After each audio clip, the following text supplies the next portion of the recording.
अस्सलामुअलैकुम, मैं हूँ सिद्रा मारूफ। आपको आज की खबर से आगाह करते चले। जद्दा सऊदी अरब से नुमाइंदा वतन 26 न्यूज मलक आसम अयूब अमान की रिपोर्ट के मुताबिक गोल्डमैन जफर पारी उम्रा की अदायगी के लिए मक्का पहुँचे। जद्दा एयरपोर्ट पर इनका इस्तकबाल सऊदी अरब की मारूफ कारोबारी शख्सियत मियां जुबैर जमशेद जिमी मोहम्मद अफजल ने किया। उम्रा की अदायगी के बाद जफर पारी जद्दा तशरीफ लाए, जहां इनके लिए अशाई का पुरतकल्लुफ एहतमाम किया गया, जिसमें दुनिया भर से आए हुए इनके पुरस्कारों ने भी भरपूर शिरकत की।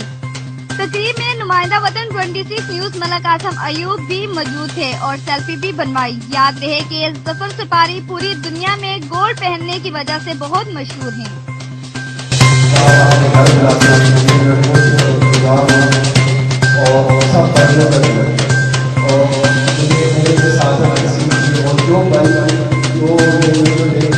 हमारे पाकिस्तान पूरे वर्ल्ड जितने लोग सब अपने घर बुलाए और इस उम्र को आज का ये साथ और जो भाई अफजल भाई हैं, मियां साहब हैं, बिल्लू भाई हैं और हमारे सऊदी अरब में भी हमारे साथ बैठे हैं जो बड़े उन्होंने आज बहुत इज्जत दी और रशीद भाई